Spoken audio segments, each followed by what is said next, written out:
This is Gerald Overhaas. In this video, I provide you an opportunity to pick out the letters in the right position, how we see them actually, how we recognize them in an environment. In an environment, you have a whole range actually. I always pick out where it fits best, the words that fits best to that environment, to that place where it is, to that direction where it is. Actually, it's quite simple. It is quite nearby, where all the first 9 letters beneath there, in the number 1 there, in the first category, are chosen. Some letters are chosen there because things are nearby, and we can pick them out, and we can start from there. So there are 9 positions that you can pick out there. Maybe also the things are not so clear and they are very far away. They are quite far away, and we have to estimate them a little bit. That's a completely different category of knowing where things are immediately. In between that is a zone in which all the directions are seen. So you can think, of course, that if we would think about what is big and what is small, where shall small be? Of course, it will be close by, it will be nearby, so that we can pick out the position very well. While with the word big, it's of course very clear that it should be about the last category, where things are far away, where they are quite difficult to figure out. And that's exactly where the letters are. And when we already imagine, like, how shall we focus upon big or small? Of course, for small, you go from a bigger place to a smaller place, and you focus nearby. So that's the order. So the order of letters should be the same. Of course it is. On the other hand, when we look at something big, we start from the small position and we look into the bigger world. That's also the order of the letters. That should be the order of the letters. So the order of the letters should be picked out in that way. Is that also so the case? We will figure out. Here I have my figure. You see here the green zone, the in-between zone, the blue zone, the close by zone, and the red zone, the far away zone, where I always have the object there. So I'll focus upon the object. So let's now put all the letters there. Actually, all the arrows that you see here, so the horizontal, vertical, diagonal, are at the right positions. The letters are at the right positions, and also the places beginning further and further away should also match. So actually, when you use these positions already, you should already figure out the order of thinking.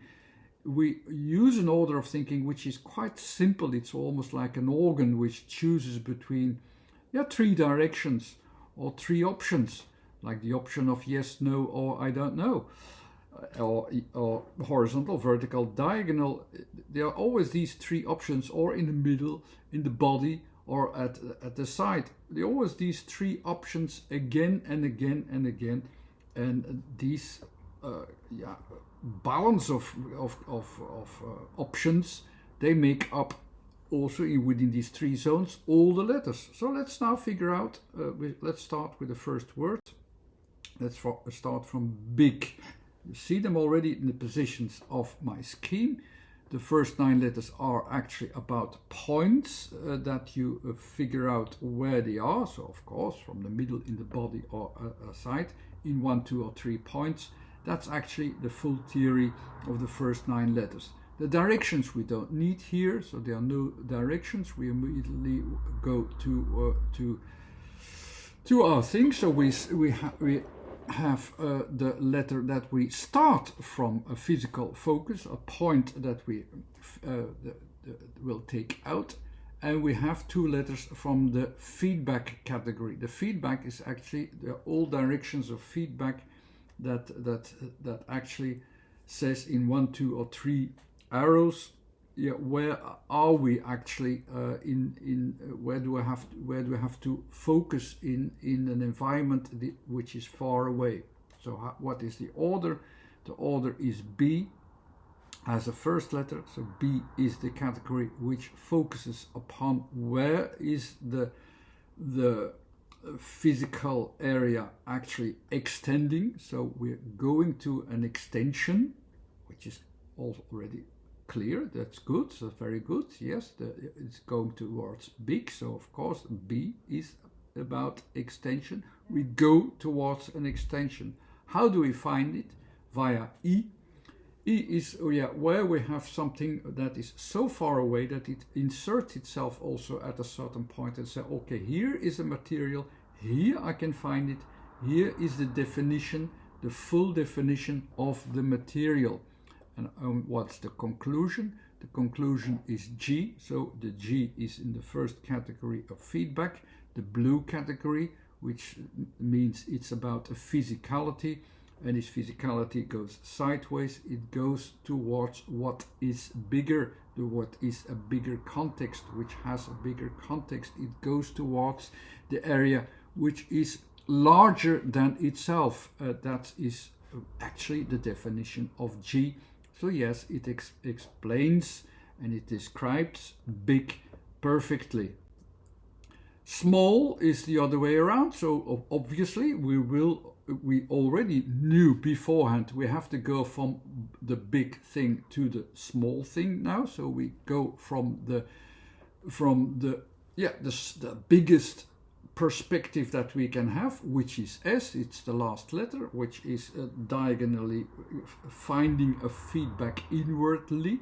That's the letter S.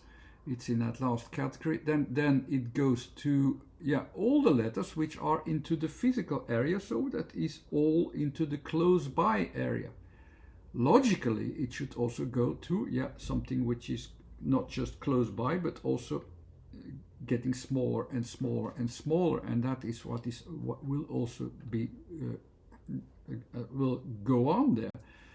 Because when you see at the order, it's so 1 is that quite big S, 2M, which is about the surface so the surface of something physical, which is actually have as a look from what is actually changing there on the surface. The A will make a focus, and the L will focus upon the material. And with the double L, it will focus upon the material which is forming in the material.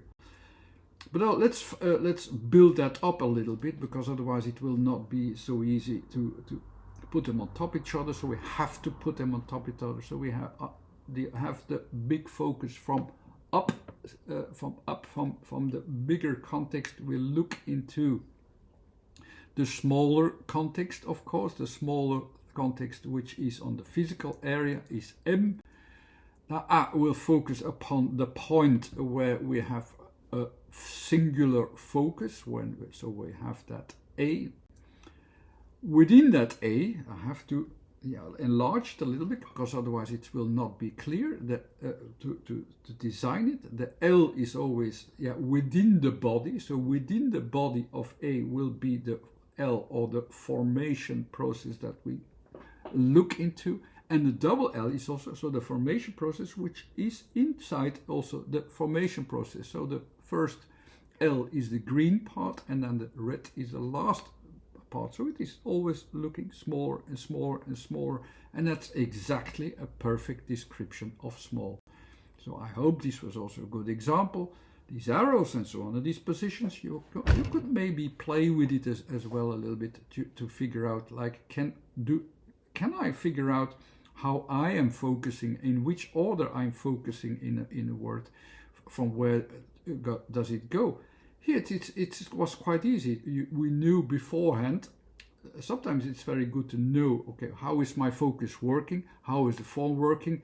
And then check it if that is indeed the same thing in the theoretical scheme. And it is. Okay, I hope you enjoyed this one. Thanks again for watching. Bye.